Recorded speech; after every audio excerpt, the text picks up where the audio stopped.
Welcome to Knock Talk. I'm your host, wil'Liam, broadcasting live out of Kingsland, Texas, USA, with another episode of TNT, the Twisted New Testament Exposed. I believe we're on episode 29 with Rabbi Stuart, the man Federow from Houston, Texas, from the Big H. Yeah, we have really missed your show. I miss talking with you too. Man, this has been a long-awaited explosion for TNT. Yes, indeed. It's good to have you back, Rabbi. So good to see you. Thank you. Good to be back. How's your body? You've been doing so much. You're like the $6 million man lately. And yeah, pretty much. My knee replacement for my left knee is really coming along. I saw the doctor for the 16 weeks after surgery visit, and he said I'm going along normal. Everything that's happening is supposed to happen exactly the way it's happening, so can't argue with that. Wonderful. Well, I'll tell you what, you need to get it like strong enough so you can hit the gas pedal and get your little hiney here. That's all I got to say about that. Wonderful. Wow, I'll tell you what. Man, so how's your Shabbat's been in your synagogue? Because I know every year you tell me this terror story of being like just bombarded. It's kind of like when you leave cakes and sugars out on your counter, all the roaches come out. Well, pardon me. Wait. Sorry, that was bad. No, it was accurate. See, you already know what I'm fixing to say. Okay, so every year around the holiday seasons, you have it's the missionaries. Christmas through the Easter season. Okay, and the missionaries come out and they try to, they try to shine the light and to try to hope that you will see because you're blind, and I get that. I know you're blind because I'm blind too. Apparently, Baruch Hashem for that. So this through my website, I get email, and my email lately it's been like taken over from this guy. Clearly, he's not from the Western Hemisphere. I can't even remember how to pronounce his name, but he just overwhelms me with no joke about 20 to 30 emails per day. Seriously? And it's just seriously, and it's pointed questions. And wow. I try to respond to him, and he either ignores my points or he discounts them. So, for example, look at all the people converting to, he's Catholic, by the way. Look at all the people converting to Catholicism. Look at all the videos of ex-Jews who are now Catholic. And, of course, he doesn't call them ex-Jews, but at any rate. So I send him right back videos of ex-Catholics who are now Jews. Right. And he says he always finds some mistake in something they say, so they're not really serious, or whoever made the videos, nothing but lying. It's the season, time of year. Right. So what is the number one? What's the very first thing? You know what? This might be a good kickoff. First of all, I want to make sure everybody knows that the phone lines are actually open. First of all, let me get that up on the screen. Number is on your screen now. 855-95-BIBLE. Memorize that phrase. 855-952-4253 if you have an old cell phone that won't translate for you. The phone lines are open, but I think we're going to get our first really good question from Rabbi tonight. So whenever a missionary comes into your synagogue and they come to you, what is the number one most outstanding thing that they bring to you? Now, I get that different people will bring you different things, but what is the one or two or even three of the really big boys that they pull out of the box?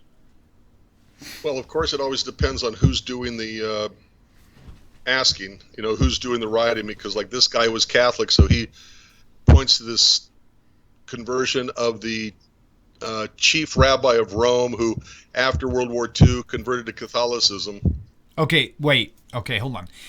So this guy comes to you, and instead of bringing up a prophetic scripture, he tells you, hey, this guy converted to Christianity. Yeah, how do you explain that? Yeah, how do you explain that? So he wouldn't even use scripture. He's using an emotional experience to try to prove Christianity. Right, because he can point to ex-Jews who are now Catholic, that proves Catholicism. But when I can point to ex-Catholics who are now Jews, well, they're lying. That didn't really mean anything. It's nonsense. He's always got some way to respond. There's an autobiography of ex-Catholic priest, Scalamanti, and it's called Ordained Jew, is his autobiography. And it talks about his disaffection with the Catholic Church, with Christianity in general. And while he was in this search, he happened to meet a woman, and he fell in love with her. So his objection was, he only converted to Judaism with this woman. Well, I came back with, no, he was obviously having problems with Catholicism long before he met her, and then he ignores my comment. Classic standard operating procedure for these kind of people. Interesting. Why is it that you think instead of going, the answer I think is obvious, but why would you say that that the missionaries would come to you with an experience rather than Scripture? Probably because they already know what I'm going to say, responding to their scriptural references. This guy didn't even know I have a website. He didn't even know I had a book. He wanted me to tell him my website so he could, sit there and critique it. Frankly, I don't have patience for that. So that's the wow. Okay. He knows the responses people are going to make with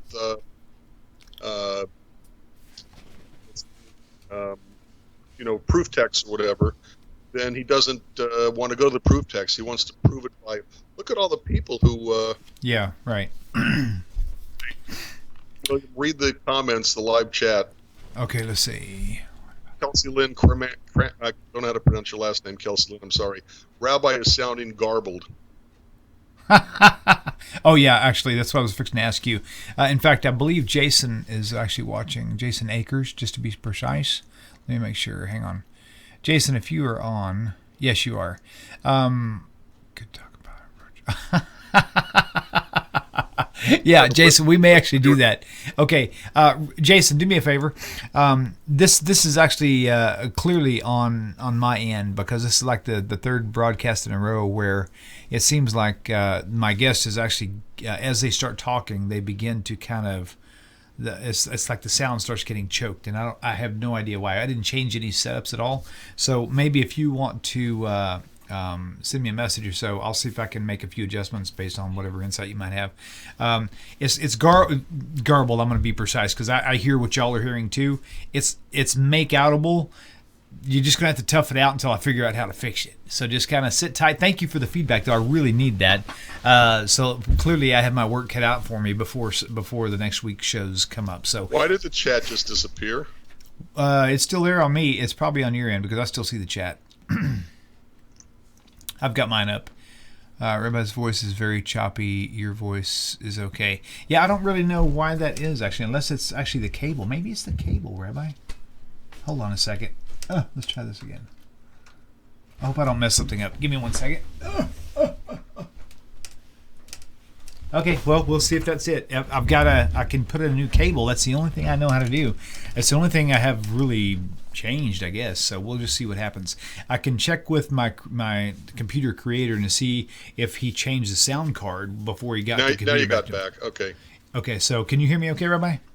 I can now. Okay, so we'll play this out and see what happens, okay? Okay, so let's go with the... I lost all chat. There's no chat at all anymore. Actually, I see it just fine on my end, so it must be something on your computer because it is still there. There it is. I hit reload and it came back. Okay, good. Okay, so... Right. John Bucaria asked the question, hello, William and Rabbi. God bless you. I was wondering why is Abraham's son Isaac referred to as his only son when referred to in Genesis at the time Abraham was going to sacrifice him? Oh, that's good. He was actually watching Rabbi Singer's, and I don't know how detailed we actually covered that. So, well, I'm sure there might be multiple answers, but yeah. Let me point out to you Genesis 22, verse 2. And God said, take now your son, your only son Isaac, whom you love, and get to the land of Moriah and offer them there as a burnt offering upon one of the mountains which I will tell you of. What channel? I mean, what Genesis? What is it? 22 verse 2. Genesis 22:2. Okay, got it. Pardon me. So basically, John, God comes to you and says, "Hey, kill your kid." Well, God is at least a little bit more compassionate than that, and so God is easing Abraham into the idea of what he's about to ask. So instead of just coming at him, full blast, he eases him into the idea. And there's an interesting midrash, very commonly quoted midrash, that this is actually part of a dialogue you only see half of. So God says, take your son, your only son, okay? And Abraham's answer when he says, take your son, he says, but I've got two sons. So God says, take your only son, Isaac. So now he's specifying it. And he says, but you take the one you love. And he says, well, I love both of them. And so the idea is that God is easing him into the idea that he's going to be asking something of Abraham regarding his son. Okay, so the reason why he says here, the one you love, is because he's easing him into the idea of what he's going to ask. But the Midrash has like a dialogue, take your son. Well, I have two sons. Take your only son. The son of Sarah is the only son of Hagar. Right. The one you love. I love them both. And then finally he says, Isaac and from up. I hope that answers your question. Okay, well, that's definitely better than what we had, so that's good. Okay, so, again, just reminding everybody, the phone lines are open. Please do call in. In fact, it would do us all a service if somebody would call in and say hi or something so I can answer it and make sure we have actually sound something coming through the actual phone calls. So 855-952-4253 is the number. Again, I'll put that back on your screen here right now, and that way it'll be up there. We'll just leave that number up for a little while. And also, let's see, just a reminder also, I'm going to tell everybody, I'm going to try to start each video, Rabbi, this will be beneficial for you as well, if I can keep up with it, of course, is to put time markers underneath each video in the comments section. You can find a little hyperlink to each like little time segment of a whatever conversation. You can go straight to that segment? Yeah. I've got that on a lot of videos. I haven't actually started a time marker for tonight, so I'd actually have to go back and watch the video again, create the timestamps, input them into the memos or into the notes section. Is that what it's called? The notes section? I can't remember what it's called now. But down below the video, and you can actually find what topics are what. So I'll try to keep up on that the best I can. So, okay, sounds pretty cool, actually. Okay, so number two on the second Big Bang. I mean, do you mostly have people come to you with these emotional situations, or do you actually have people? It's a mix. It really is a mix. It just, as I said, it always seems to be around the Christmas through the Easter season. So roughly middle of November all the way through April. So this is good because we're coming up on Pesach, which they like to attach Easter to. Of course. So with that said, what's the biggest Pesach filled with yeast statement that you have gotten from a missionary to try to convince you that you're blind or that you need to? That Jesus is even in the pages of the Haggadah, and we're just too blind to see it, like we're too blind to see Jesus in the pages of our Hebrew scriptures. Yet they won't provide the actual pages of the Hebrew scriptures because they don't know Hebrew. Well, no, they'll give the chapter and verse, but this has moved beyond that. This is where they're trying to take a look at the Haggadah and saying, well, this is all about Jesus, just like the Hebrew scriptures. The Tanakh is all about Jesus, in their opinion. Wow. I mean, it's so easy on any level to just pick out a random item off my bookshelf. No. See, what they do is they take something that's Jewish, they plant their Jesus into it, and then they say, see, Christianity came from Judaism because they planted it in Judaism. Okay? Right. Right. The best example I can think of, pizza. Pizza is usually made up of minimum of three ingredients. It's got the dough on the bottom, it's got the tomato sauce, and then it's got the cheese on top. Well, the fact that there are three automatically indicates the Trinity. Exactly my point. The fact that the tomato sauce in the middle is red, that indicates the blood of Jesus, that is spread out. Funny. Wow. Spread out over the world. Okay, and then the cheese that covers the blood, is like Jesus's blood covering our sins. Right. You know what that proves? it proves the source of Christianity is pizza. But see, that's the point. But they don't get that. They think that they think that only what they have to say is relevant, and what everybody else has to say is mushkana. It's like crazy. Oh, you know what? I just realized why the person could not call in. Hold on. I want to hear it ring. Why can't I hear it ring? Okay, caller, can you hear me? I saw it ring, but I couldn't actually hear it ring, and I don't know why. Hello, hello, hello. Somebody called in from, oh my gosh, I'm such a retard. Hold on. That's me. I was testing the phone. Somebody said they called in, but they couldn't get through, but it went straight to voicemail. But I actually called in myself, and it just came through. Dang, that's loud. Ouch. Okay, so the phone lines are working.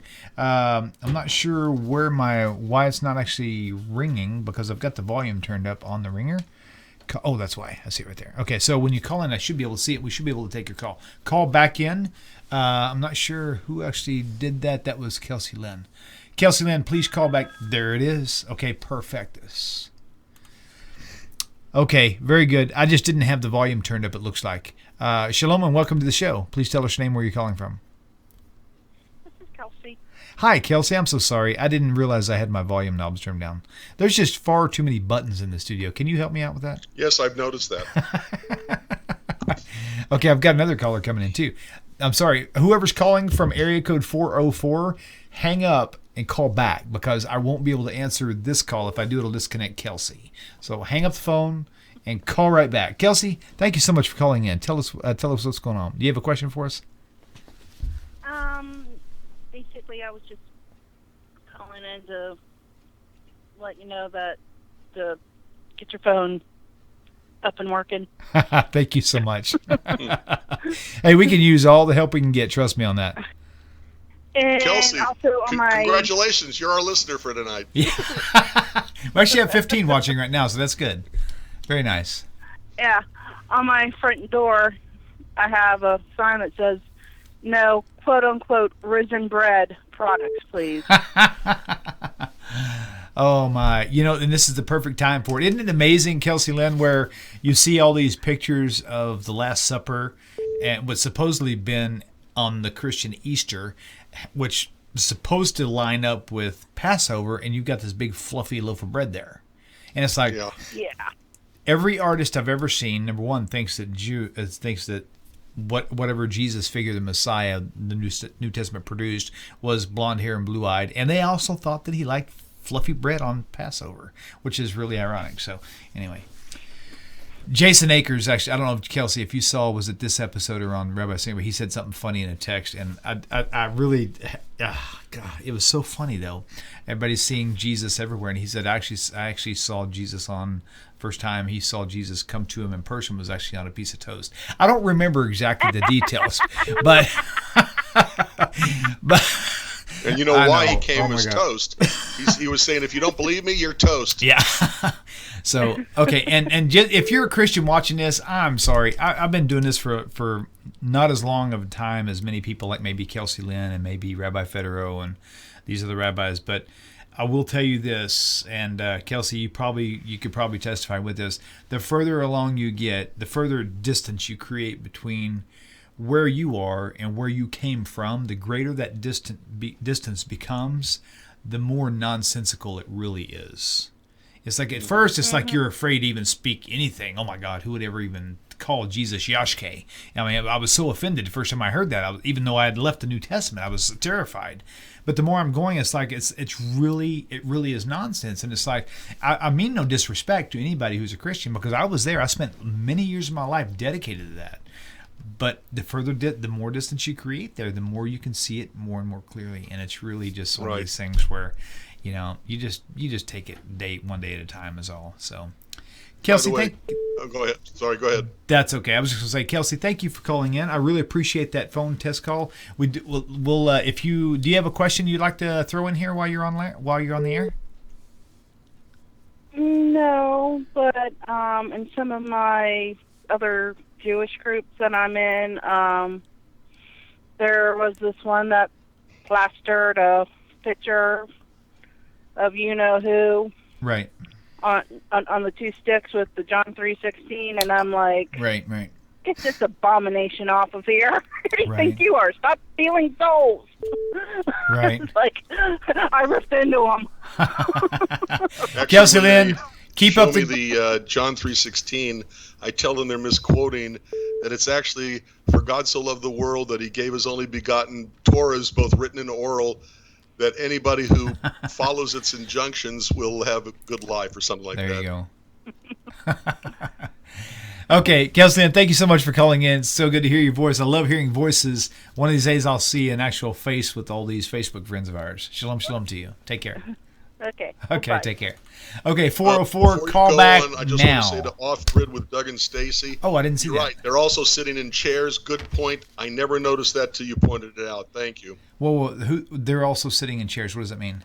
The pictures of the people at the Last Supper, they're sitting in chairs. Okay.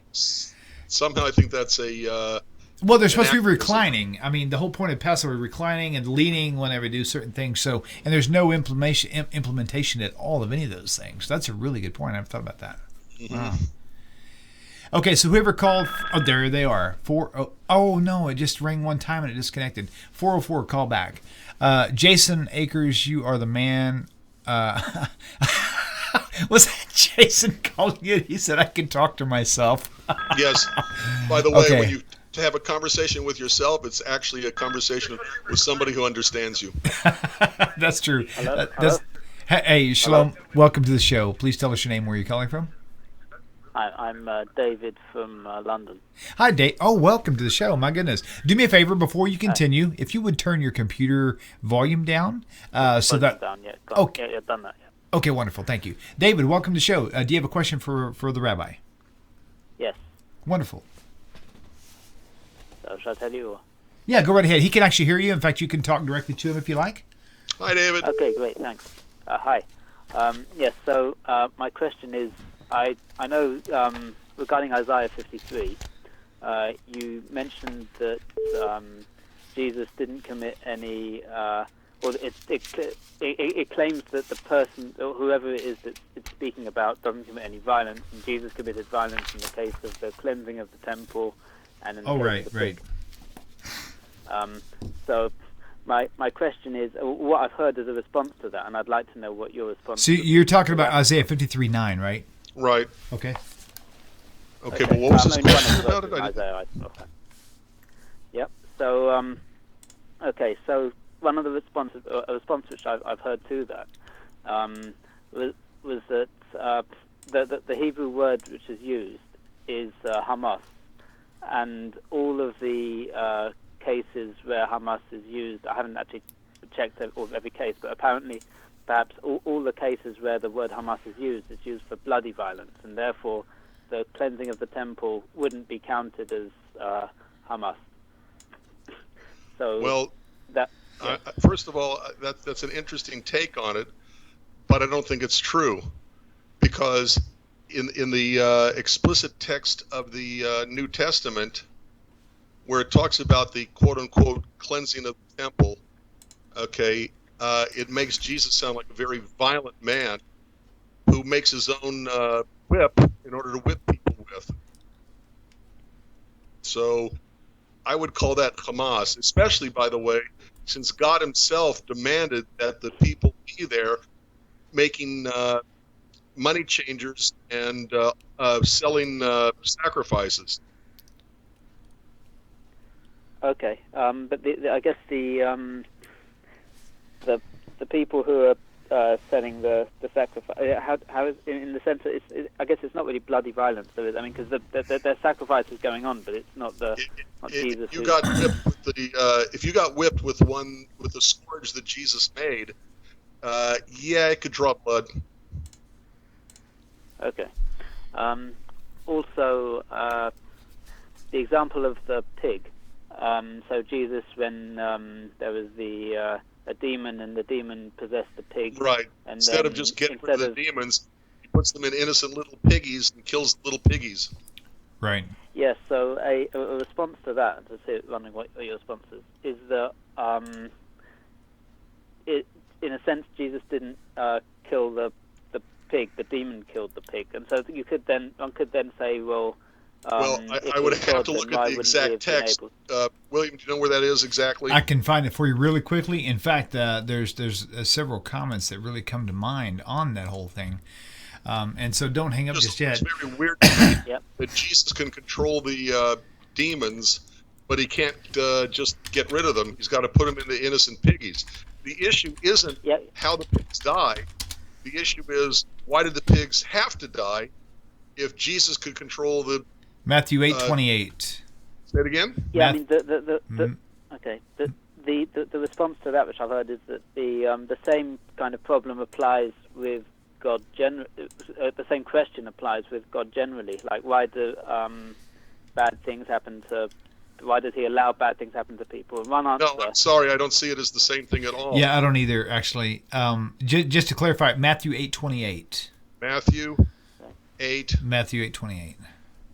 Okay, so there's a couple things here that I have to point out, and this is something where me and Rabbi disagree on, and that's okay. We disagree. I mean, I think I'm handsome. He thinks I'm like uglier, and what. Yeah, but you're wrong anyway, so it doesn't matter. Okay, so here's the thing. Anywhere in the New Testament where swine has actually been mentioned, the actual pig has been mentioned, they've only been mentioned as a trash can. So think about this. If the Hebrew scriptures say that eating pigs is unclean, it's an unkosher, it's an abomination, why in the world would Jesus, if he is indeed even a good man in the New Testament, paint anything about the pig as being clean? He didn't. He actually painted them as like a trash can. He casted evil demons into the pigs, and then the pigs went off and killed themselves, right? Ran off into this big body of water. So That's not how I read that at all, but go ahead. that's okay. Let's go ahead and read it. And when he was coming to the other side, in the country of the Regurgitites, I'm just kidding. Gergesenes, is that how you say that? Gergesenes? Close enough. There met him two possessed with devils coming out of the tomb, exceeding fierce. So no man may, I hate the King James Version, so no man might pass by that way. And behold, cried out and said, what have we to do with you, Jesus, son of God, whatever, art thou come hither? Hey, do we have let's do complete Jewish Bible. Hold on. This will be better. Okay, when Yeshua, which I guess could be more accurate, arrived at the other side of the lake in the Gadarenes territory, there came out of the burial caves 2 men controlled by demons, so violent that no one dared to travel on that road. They screamed, What do you want with us, Son of God? Have you come here to torture us before the appointed time? So now distance them. Okay, large... I see. Okay, so some distance from them, a large herd of pigs was feeding. The demons begged him. Now here's the kicker right here. And Rabbi, this is for you. The demons begged him, if you are going to drive us out, send us into that herd of pigs. Why would the demons, something unclean, want to go into something clean? They wouldn't. It's just not even. It's not even common. It's not natural. It's not even a second thought. It's just healthy indication that this whole thing is made up. That's very true too. That I can't argue that at all. All right, Jesus told. He said, "Go." Right. So they came out and went into the pigs, whereupon an entire herd rushed down at the hillside of the lake and was drowned. And now the question comes up now, did that make the entire lake unclean? And of course, the rule according to Halakha and Judaism would be no, because if there's less than a certain amount of percentage with a certain amount of percentage of water, whatever the case may be. So, but the point being is this whole story to me actually stood out really as only one major thing, is really this whole idea of pigs being clean or unclean. That to me, that's the only thing that stood out, Rabbi. I know that's not what you get. I want to hear what you want to know. I want to hear what you want to tell us. I don't even see the word clean or unclean in the text. It's not the point. The point is the concept of the entire thing, right? Well, the whole concept of the whole thing indicates that it's a made-up story to make Jesus look powerful. But go ahead. Very true. Okay, let's go back and going back to the guest now. With your question, precisely, how do you want to connect this with Isaiah 53:9?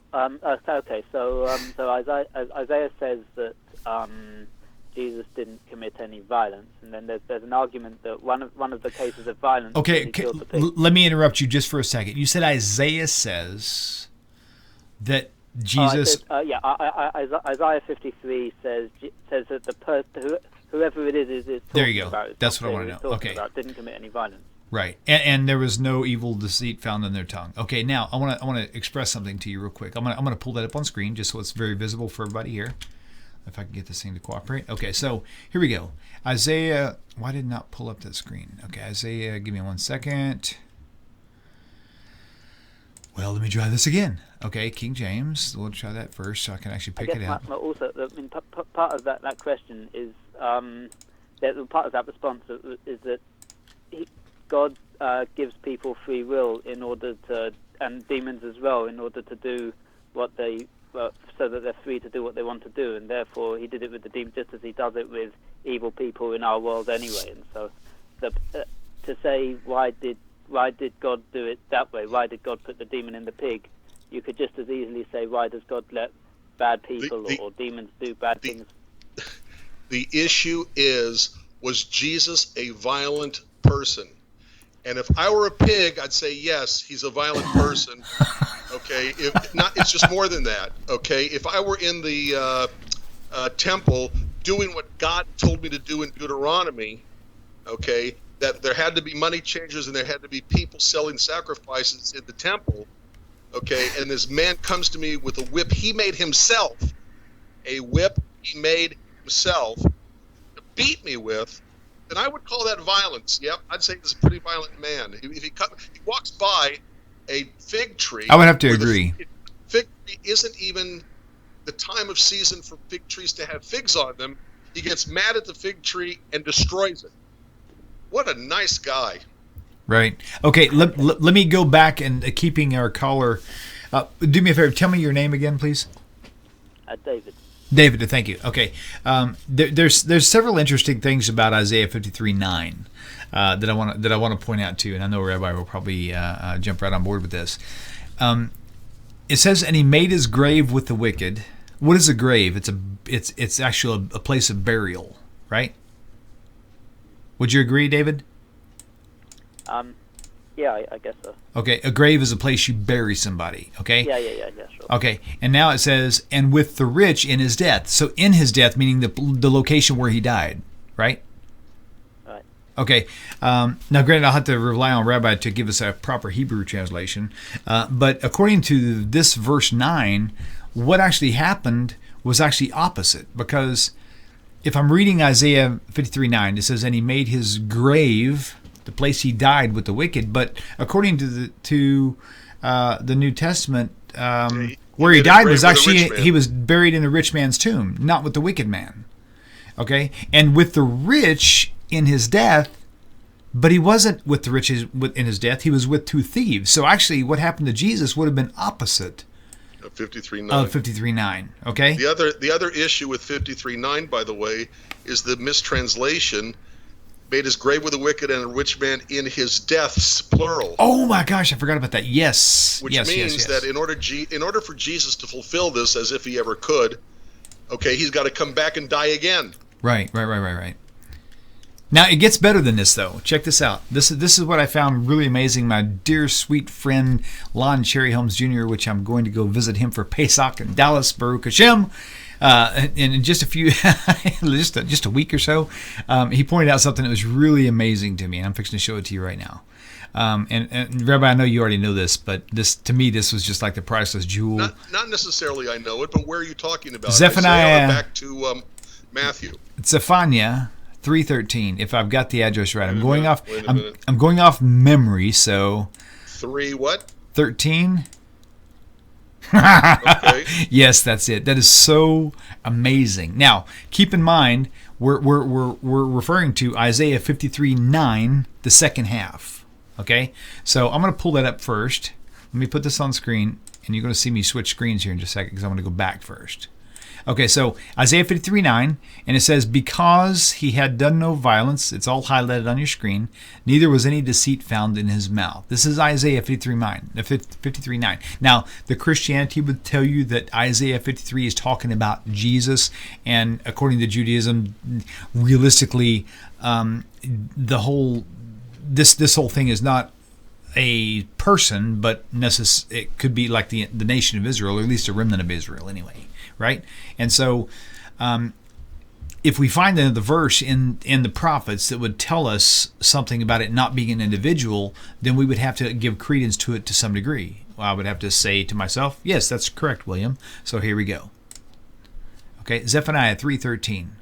The remnant of Israel shall not do iniquity, nor speak lies, neither shall a deceitful tongue be found in their mouths. Oh my goodness. What do we do with that? Do we throw that out? Or do we possibly connect that with Isaiah 53 and think maybe the Christianity is wrong? Right. We're specifically talking about Israel as opposed to the remnant of Israel. I mean, a large number of people, not one individual person. What you said, Rabbi, deaths, plural, not a singular death, but actually many deaths. So that would make sense now. Right. Right? So... What was that passage with the... Zephaniah... No violence was repeated? Zephaniah 3:13. Would be, yeah, that would be Isaiah 53:9b, the second half. Okay. Also, I want to know what laws from the Torah did Jesus break? Oh, I don't think there were a lot, but I do know that there were a couple. There were at least a small handful of things that were incredibly questionable. Here's my, before I pass this on to Rabbi, and I need to, because this go is ahead really, and take it. Well, right now I couldn't specify it. I have to go back to the various texts. That's okay. You've got it in Isaac ben Abraham of Troki, in Chizuk Emunah, Faith Strengthened. You've certainly got that in Tovia Singer's works, Michael Skobac's works. Right. I'd have to review it. Offhand, I can't come up with it. My immediate reflection on Jesus and David, and I'm being dead serious, is, do I believe he was a Messiah? Not even close. Do I believe that if he existed, do I believe that he could have been a Torah observant Jew? I think so.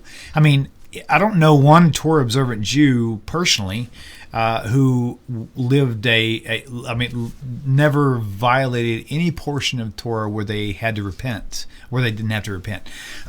So with that said, do I think that Jesus possibly was a good Jewish boy? Probably so, to be honest with you. I have seen, I can't think of them on the top of my head, but I have actually seen, in fact, I made a few posts on them about his questionable behavior regarding what the Torah says. But here's the issue we have, is that all throughout the New Testament, you do not have one single account, not even one. I mean, think about this. All the different red letters you've seen in the New Testament, and the Messianics will call the Brit Hadashah, right? Which, according to the Hebrew text, is like hasn't even happened yet. You never see Jesus signing anything, saying, yes, this is me, I'm the one who wrote this. Everything in the New Testament was presented by someone else who was writing what they thought he said. So even in the areas where maybe it does seem questionable, maybe that never even happened to begin with. Maybe that was just their interpretation of it, and they never put it down. They never actually documented things correctly. So personally, I don't have an issue with saying that Jesus was a good Jewish boy. There are people who have studied him in depth who know with specific references, but even then, it really is based around the premise that he wrote this stuff, but he never wrote anything, though. So the other problem with that, William, if you'll pardon my interruption. No, absolutely. Go right ahead. Is that all they're going to say is, well, Jesus was God. He can change the law anyway. He can do what he wants. If God made the law, then God can change the law. Jesus was God. He can change the law. Circular argument. Right. That's very true. That's very true. Okay. Well, also, what were those? No, I wouldn't say sources, but what were those references? So one was Chizuk Emunah, one was Skobac's. What is Skobac's one? What's Rabbi Skobac's book? He's got a number of writings. If you go take a look at JewsForJudaism.ca, which is for Canada, you'll find a slew of not just his writings, but other people as well, and I'm sure that'll be one of them. David, also, you can follow Rabbi Skobac. He does actually have a main, he doesn't call it a book. It probably is in my terms, because I mean, a little small thing is like a major task for me. So he's got a brochure, if you want to, really heavily heavy duty brochure that's got a lot of information in it. Rabbi Skobac and I actually covered on TORAH Talk the entire book of Matthew. In fact, we just finished with Acts last night. Fixing to go into Romans. But if you go look into the archives of TORAH Talk, you'll find the entire book of Matthew. You're sure to find some of these topics that you're questioning Absolutely. in the book of Matthew, because Matthew is the primary, not necessarily the initial beginner of the Gospels, but No, that would be Mark. Right. So, but you can find things there. But also, if you just do a Google search on Skobac and then maybe a topic, you're probably going to find some good search references in Google altogether. Rabbi Singer. And go ahead. Sorry. Nope. Go ahead. Well, I was going to say the other side of the same coin that I was talking about earlier is that when confronted with the various places where Jesus really did violate Jewish law, Torah law, okay, they're going to say, oh, well, but that was the human part of him. Right. So the God part can change the law, and the human part of Jesus, well, he's human. That's what he's supposed to do. So again, circular argument either side. See, the issue with Isaiah 53 from my perspective is understand that every single verse in the entire Tanakh can be interpreted in any way, shape, or form by anybody who wants to look at a verse. And nobody else can say you're wrong except to say, I don't like your interpretation, I prefer my interpretation. Right. Unless there are specific verses in the Hebrew scriptures that don't need any interpretation to understand what they're saying. And then the interpretations of these other verses, like Isaiah 53, contradict the obvious, literal, plain, simple, Peshat meaning of these other verses. So if a person wants to see Isaiah 53 as a suffering servant where Jesus had to suffer, etc., go right ahead. The problem with it is that there are other passages in the Hebrew scriptures that say things like, every man shall be put to death for his own sin. Every man shall be put to death for his own sin, Deuteronomy 24:16. Then the interpretation of Isaiah 53, where Jesus died for their sins, has to be an unbiblical interpretation. Absolutely, yeah. And that's what people forget.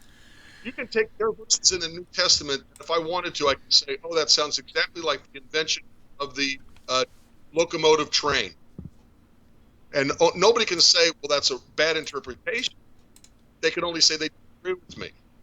But with interpretations like Isaiah 53, that Jesus had to die for sin, it's right there. It contradicts various, not just one, but other places, plural, in Hebrew scriptures, okay, where it says, every man shall be put to death for his own sin. The person who is the wicked shall be on the wicked, not on the righteous. Okay, you've got various places in Hebrew scriptures that say this. The interpretation of Isaiah 53 that Jesus is dying for our sin, as Isaiah 53 tells us, is a misinterpretation. It's an biblical interpretation because it contradicts the simple, plain, obvious, literal Peshat meaning of other verses. Okay. Yeah, that's good. And here's the thing, too, David, one thing that's important to note, and I know you know this already, just kind of bringing it back to your recollection, is just because, let's just say someone like me who maybe I still think Jesus was a good Jewish boy, doesn't mean, even if he never really violated Torah, even if there was proof in the New Testament that he never actually violated the actual Torah itself or any of the prophetic writings, that still doesn't mean that he's the Messiah. And again, I know you know this. Not related. Right. Because realistically, what we're looking for, and this is what most people don't understand, is that we're looking for the era, not the person. We're looking for the signs, the era, the actual timing, that because all throughout the prophets, there's very little spoken about who the person of the Messiah is supposed to be, but it tells you what to expect in the culture, in the world, all the world events that are going to take place during this Messianic era, and that never actually happened. So even if there was someone who, let's say there was another person, New Testament figure, and they were perfect, and they were from the tribe of Judah, I mean, everything was perfect, right? They would still have to show up during the time when all the Messianic era events are supposed to take place also. And since that never actually happened, just that alone is premise for disregarding the entire concept of having, right? Yeah. Okay. Wow, man, you had a really good bundle question. I really appreciate you calling, David. Thank you so much for your time. Okay, thank you. Okay. Thank you. Take care, my friend. William, Shalom. before we go on, Yes. John Wiseman says something that's indicative of his name, a wise man, except for one major thing. God would not change the law, as this would mean that he went back on his promises. Numbers 23:19 makes it clear that God is not a man that he should lie or repent, because if all men lie, if all men sin, and Jesus became a man, then like all other men, he'd be a liar and in need of repenting for his sin. I'm looking for that question now so I can kind of revamp John it. Wiseman. Okay. Oh, I see it right there. All right. Except for one Another thing is that Dean Austin has questions about Muhammad. Okay, was Muhammad a prophet of God? The answer is clearly no, because so much of what Muhammad did violated Jewish law. Okay. Okay, I mean. Okay, now I have to say something. I'm going to take this call. The caller you're live. Give me 1 second, okay? So here's the thing, and I'll tell a Muslim the same thing I would tell a Christian, the same thing I would tell an atheist, okay? The bottom line is, unless you give full credence to the Jewish scriptures, nothing anybody else believes is going to matter to you anyway. It's only whenever you say, you know what, I'm going to take the Jewish scriptures, I'm going to decipher them, and I'm going to believe them as truth. Only then will it even matter whether Muhammad was a prophet or not. Only then will it even matter whether Jesus was a prophet or not. Only then will it matter whether God even existed or not. So for anybody who I talk with, whether you're, like I said, whether you're Christian, Muslim, doesn't matter what you are, Hindu, Buddhist, if you call me and say, why do you believe, in one God? I'm going to say, well, because of the Jewish scriptures. And I'm going to say, do you believe in the Jewish scriptures? And if they say no, then there's nothing else to talk about.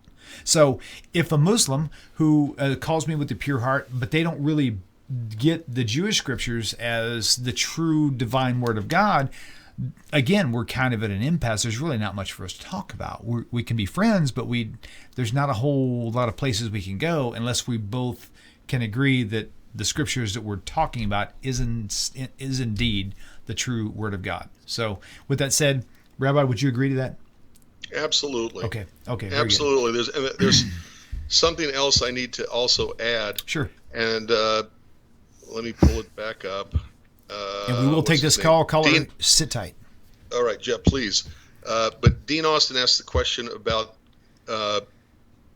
Muhammad and Islam in general. Right.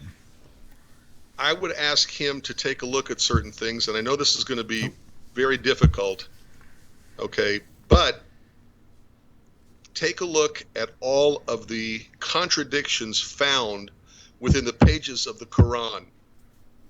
So, for example, Surah 7:54, Surah 10:3, Surah 11:7, Surah 25:59, all say that the creation took 6 eons. But if you take a look at Surah 41:9 through 12, okay, it says that it took 8 eons. Okay, created the earth in 2 eons. Okay, then it says, let's see, apportioned its means of substance to all who would seek it in 4 eons. Okay, and then it says that, let's see, there's 2 more eons. I'm trying to read this as fast as I can. You're doing good. Okay. In Surah 16:49 to 50, it says that all angels obeyed God, but in Surah 2, verse 34, it says that not all angels obeyed God. In Surah 28:40 to 41, it says that Pharaoh drowned. It also says that in Surah 43, verses 55 to 56, that Pharaoh drowned. But if you take a look at Surah 10, verses 90 to 92, it says that Pharaoh did not drown. That does have a lot of issues. Now I'm going to speak on behalf. There are more contradictions than that. Let's go take a look at that. Okay, just to be fair, and because I love playing the devil's advocate from time to time, so so just to be fair, because I don't know anything about the Quran, and I'm actually defending the Quran, as well as I'm also, and technically you could say I'm defending the Christian scriptures as well, using this concept. Okay, Yeah. there are contradictions also in the Hebrew text, not necessarily in the Torah itself, but contradictions in. Now, I understand why. That's not the point. Whether I understand why there's contradictions or not doesn't even matter. But the point is, the contradictions are there. That's why you have different accounts for different numbers, different timings of things. But again, so my question to you, Rabbi, and maybe to the Muslim viewers out there who know the Quran more intimately, is it possible, Rabbi, that all the areas that you're quoting where these different sources that discuss different opinions, are those areas that could be similar to Torah, where you've got a prophet who's mentioning things out of his own interpretation rather than what God is showing him? Does that make sense? It makes sense, but the answer is no. Explain. Okay. When you're talking about prophecy, okay, then prophets may in fact disagree with each other because they're talking about different times, different circumstances. Okay. This isn't prophecy. This is supposed to be history. Okay. The Quran is supposed to be reiterating Jewish history, like when it talks about Pharaoh drowning in the sea. Oh, wait, over here he didn't drown in the sea. Right. Okay.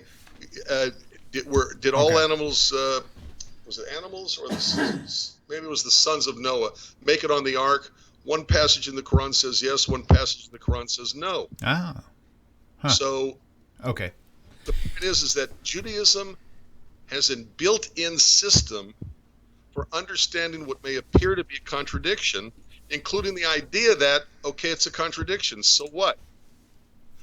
But religions who want to say ours is a perfect religion are contrasting with all other holy texts of other religions. Our text does not contradict itself, isn't true. Right. Okay. That's Okay. what I'm referring to. Okay, let's go ahead and move forward. Let's go ahead and take this caller. Caller, welcome to the show. Thank you so much for being patient with us, and please tell us your name and where you're calling from.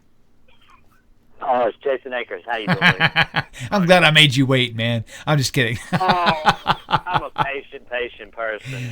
Man, you know that. I know you are. Just for all you viewers out there, this is TORAH Talk's official tech man. He helps me through all this stuff. Yeah. And by the way, he just revealed. And on my behalf, I want to say thank you to you also. Oh yeah, no problem. Very good. I wanted to ask you a question. Wait, Jason, wait. I'm interrupting you. Okay, so for all you viewers out there, this guy, if you have any pest control issues, you need to find him on Facebook. This dude is a freaking genius, man. Hey, we have pests, and I've tried so many people. This guy's a genius. Trust me on this. Just look for Jason Akers. I cannot get rid of missionaries. I can't. I want to say that. But right you can get rid of roaches and moths and bees, but you can't get. Hey, Jason, would you agree that sometimes wil'Liam is a pest? Oh, always. If I'm not gonna. Always. Just kidding. Oh man. No, okay. I wanted to ask you. I've got in-laws, and my I've run into this issue over the weekend, and we were visiting with my wife's father in the hospital. He had a double bypass, and her sister had flown into town, and she wanted to talk to us about religion. And they're from a Messianic Christian background, and she's all upset and crying and tears in her eyes and talking to us about how, we better really be sure what we're doing is right, and we're going to go to hell, or in for lack of a better term, it's every one of them seems like they have this: if you don't do what we say, you're going to go to hell, basically. Right. And it's fear. It's a fear tactic in order to keep people under control. Sure. And I just was wanting to know if there was any kind of advice that you could give for anyone that, I'm sure there's more people than just me and that type of, you're sitting there and your sister-in-law is crying in front of you, and you really don't know what to say or how to act Yep. or Absolutely. how to react with that, because Christianity really is. It's just a real fear-based religion, and she's too scared to hear anything. It's like if she hears anything from us, then it's going to compromise her faith, and so she's just terrified, like a deer in the headlights. Right. All right. I feel for you, because I've had people come to me in my own office and done basically the same thing without even being a relative, crying, weeping, carrying on that I need to accept Jesus, the whole bit. Okay? When you're dealing with family, it's a slightly different issue, because they're doing it out of a true love, not this ethereal, I love all the Jews, whatever that's supposed to mean. Right. Okay? All I can say to you is they're not going to listen to logic. They're not going to listen to rational reasons why you have chosen the path you have chosen. All you can say to them that they're going to hear is, I love you, and on this we're going to have to disagree.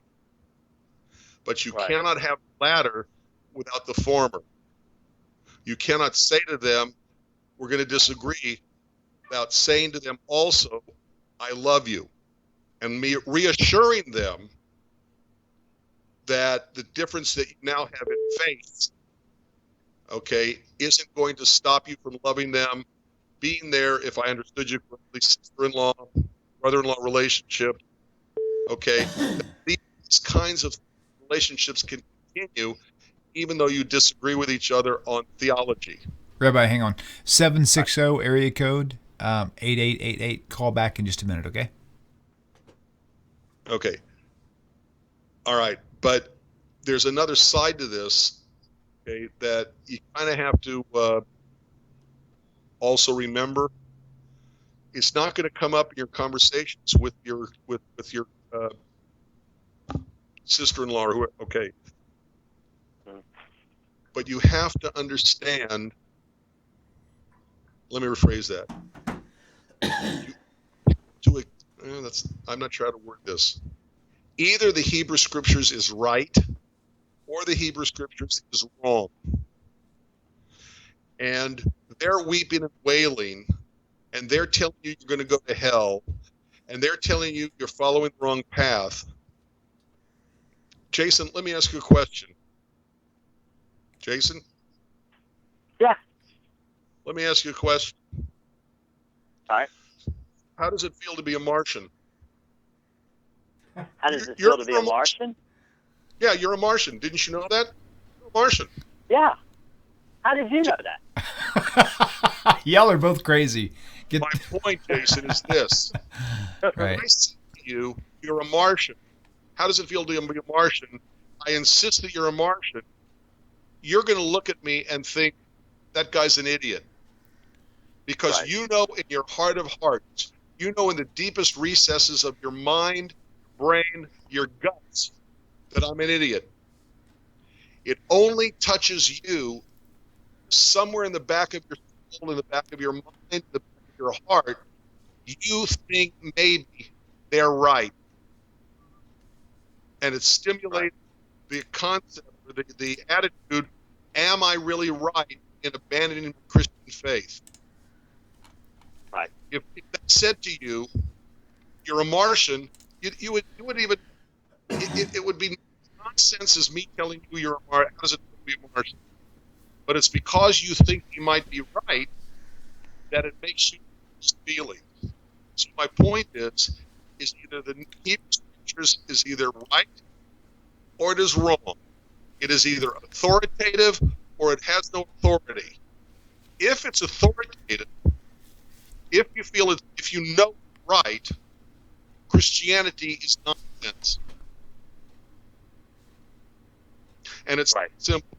Either God meant what he said when he said, for I am God, not a man. Either God is correct and meant what he said, every man shall be put to death for his own sin. Or wickedness of the wicked shall be the wicked. He did not say the wickedness of the wicked we are the righteous. Either he meant what he said when he said that, or he was lying, or he changed his mind. If you understand that God doesn't change his mind, God actually said these things, especially the Torah, then you've got to reject Christianity. For them to say to you, you're going to should hit your ears as if someone said you're a Martian. Rabbi, give me just a second. Right, I understand that. Okay.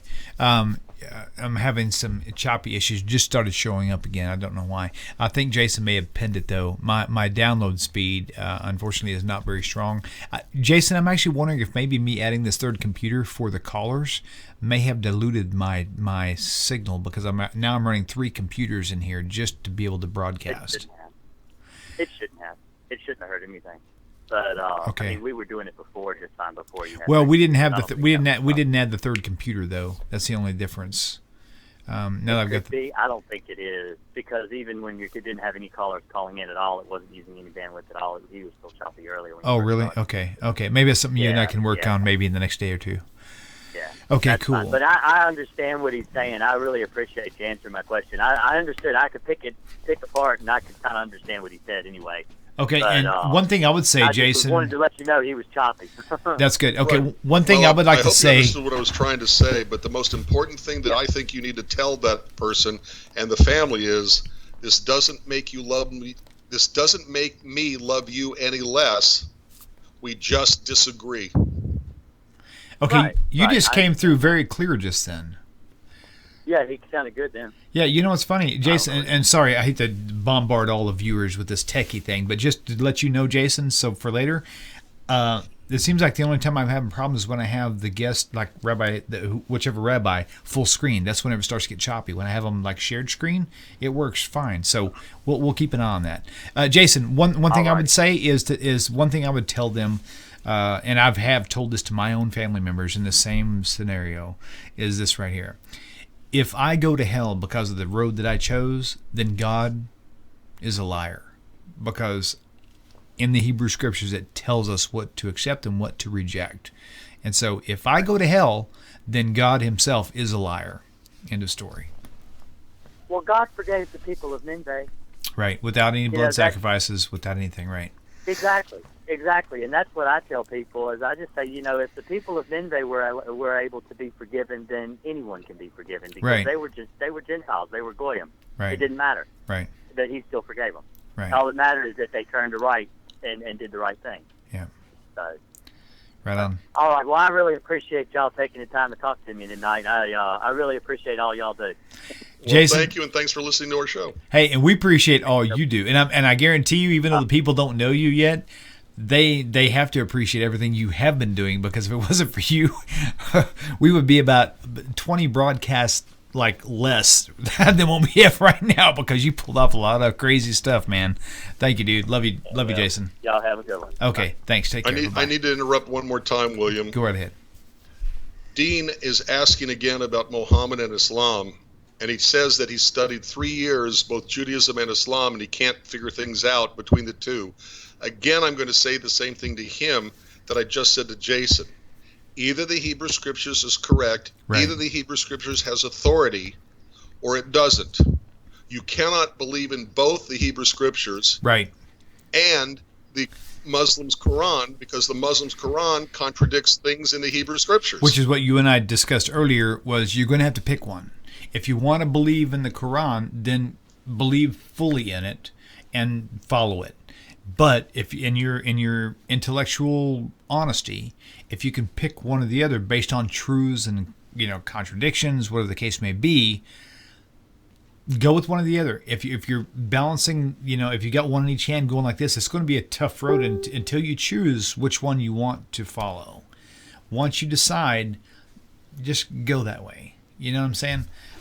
That's probably not the best advice, because there's so many people who may have limited access to clean studies. But realistically, only you can make that choice. You're going to have to study yourself, find out, like I said, just balance it out and see what makes more sense to you. That's the best information I've got for you, man. He also asked, why wasn't Muhammad considered a prophet by Judaism? How many prophets had Arabic as their native tongue? How Yeah, many that's true. prophets That's a good never point. lived in Israel? Right. Never lived in the Promised Land? Right. Okay. There are plenty of reasons to reject Muhammad as a prophet. Yeah. That's a really good point, actually. Let's go back to our real topic. Okay, so that's good. I'm really glad, Dean, that you've actually brought this forward, because it's an important question, I think. So, okay, Real quick. okay. Do you see another question you wanted to go over? We've got about. I just want to respond. J. Ariella Casey. Jesus was not an observant Jew since he accepted the worship of certain individuals and allowed them to address him as God. Thomas went after the supposed resurrection, called him my Lord and my God. But again, you have to understand, though, Jesus never wrote anything. What you're seeing is what everybody else is saying about Jesus. So if, in fact, what the writers wrote about Jesus is accurate, then you're correct. But we don't know that, because he never signed Sincerely Yours, Jesus, on anything that was written in red. There's nothing he wrote. Nothing in the New Testament was actually written by Jesus. It was, even though it's in red, he didn't write it. Someone else did. Just remember that. Right. Just being fair. Okay, so let me see what else we got here. I'm trying to look past my microphone. All right, so, all right. I noticed you've been watching the YouTube chat. Thank you, Rabbi, because I have not. I've been kind of spotting it, but... Okay, let's see, Delane, Lori. By the way, I just want to say thank you all for tuning in. It's really good to have to be back in the studio. It's good to have Rabbi back here.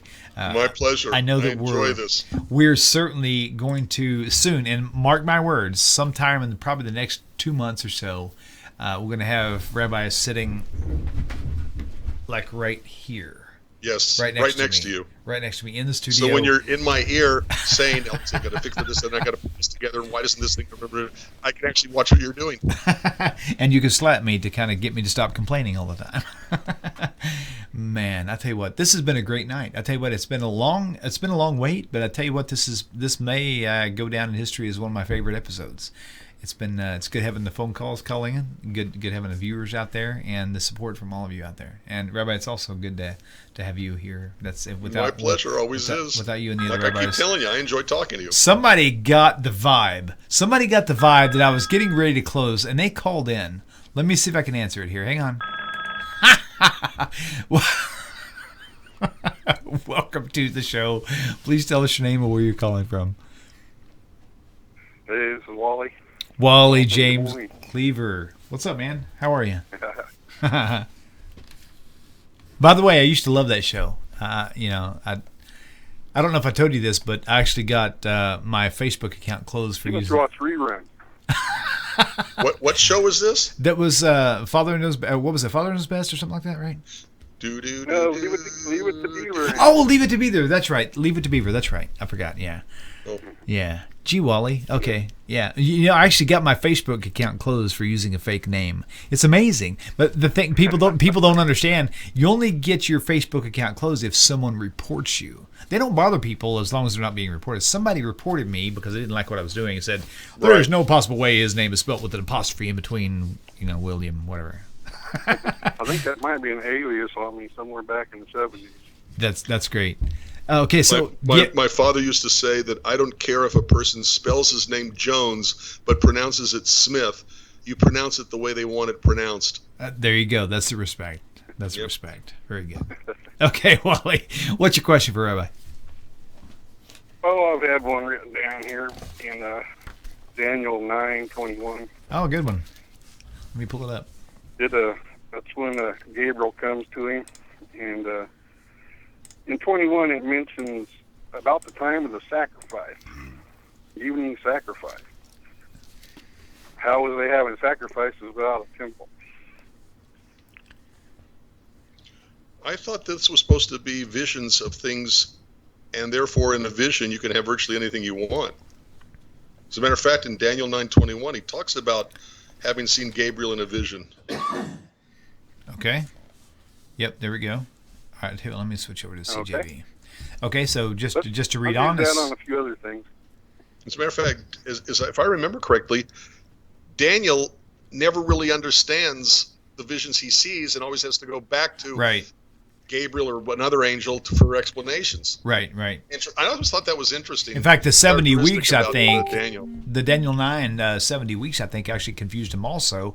And a lot of people misinterpret that they only read the parts where he's questioning it, and they come to all these conclusions without actually reading it in its full context. So that's a good point.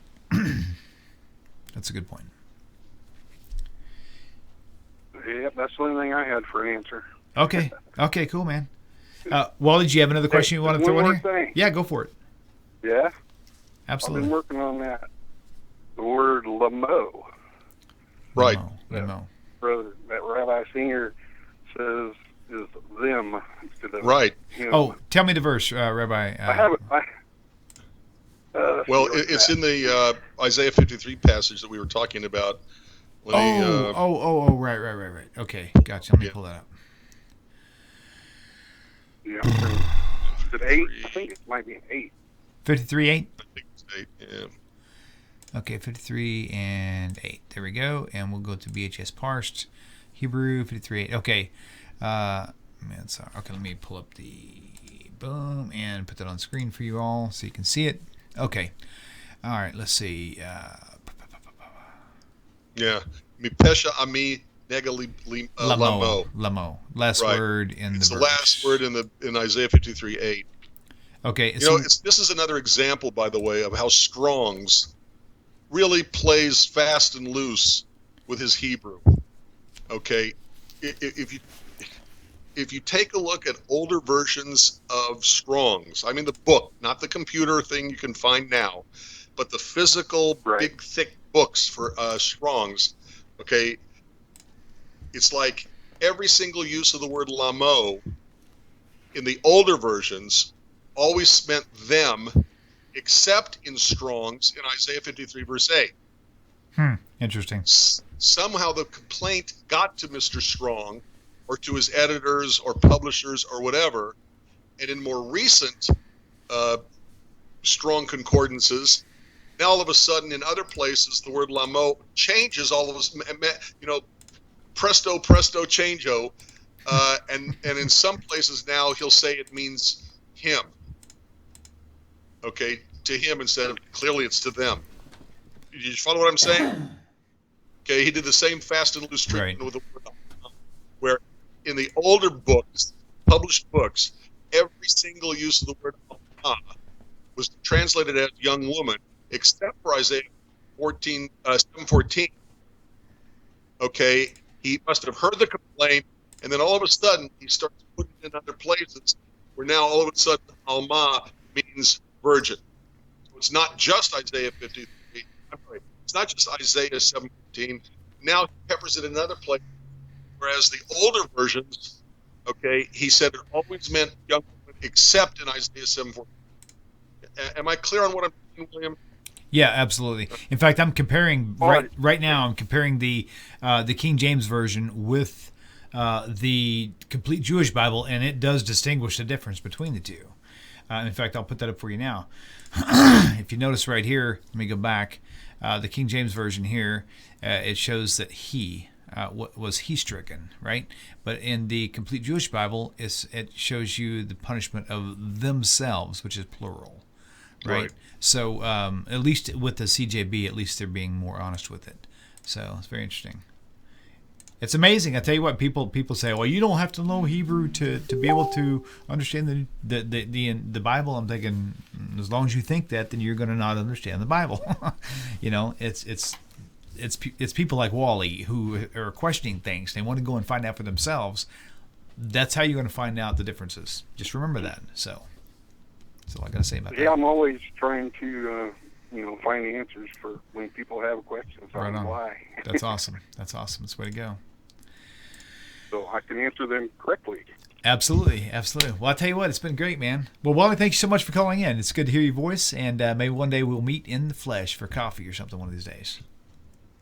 Hey, sounds good. Okay, love my you friend. guys. It sounds really good. Man. Take care. Shalom. Bye. Okay, I'm going to give it about 20 seconds, and if we don't have a phone call, I'm going to cancel this out. But if we continue to get phone calls, I'm going to ride this bull as long as we can ride it. Yeah, Lori on the live chat asks about places where Paul or the New Testament disses Jewish law.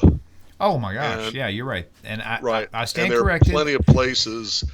Mr. Trout was correct in saying Galatians 3. You've got it in Corinthians. You've also got it in Galatians, Corinthians, and Hebrews, I believe.